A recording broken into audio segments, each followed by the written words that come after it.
Wala. Akin to lahat. Hindi ako nakadaan sa kids section. Mami! Ano na naman? Hindi kita tutulungan dyan sa homework mo. Meron kang tutor. Mami! Bukas po ang mother-daughter food bazaar po namin sa school. Sabi po ng teacher ko, magdala daw po tayo ng ibebenta natin sa school. Anong ibebenta? Saka yung mother and daughter egg na yan, ha? Nakalimutan niyo po, Mami. Fundraising project po namin yung sa school. Mag-bake na lang po tayo ng cookies, tapos yun po ang ibebenta natin sa school. Ayoko mag-bake. Bibili na lang ang cookies. Di naman nila malalaman na tayo yung nag-bake mo.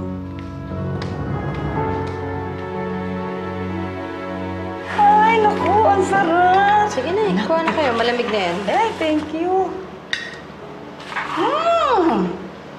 Ang sarap-sarap naman, anak. Siya nga pala, bakit bigla mo yatang naisip mag-bake ulit? Abay, ginagawa mo lang naman ito. Nandito si Austin.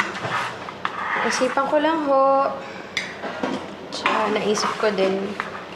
Siguro kung nandito si Melan, siya nakatulong ko ngayon. Ay, naku anak, baka hindi lang yan ang gawin ninyo. Aba masarap yata magkaroon ng anak na babae. Diyos ko, para ka lang may buhay na manika. Di bang sasamahan ka niya, at pagkatapos sabay kayo bibili ng make-up. Di ba? Oo nga ho na eh. Kung nandito si Melan, anong klase kaya siyang... O di, yung parang si Sydney na, alam mo na bibo at saka cute. Yung gano'n. Kahit kailan ho, hindi magiging si Melan si Sydney. Hindi anak, wala naman ako sinabing gano'n. Ang sabi ko lang parang, kasi mabait si Hindi naman ho si Sylvia pinag-uusapan natin. Si Melan po. Sorry, anak. Sarap po. Sorry, anak. Sarap talaga. Pero ikaw, tignan mo ang sarap ko. Lumakain ko. Sarap.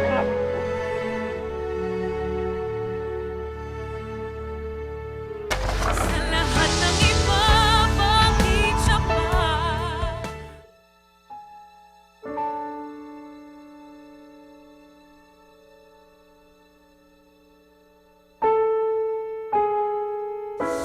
Ikaw naman kasi, ikaw, ha?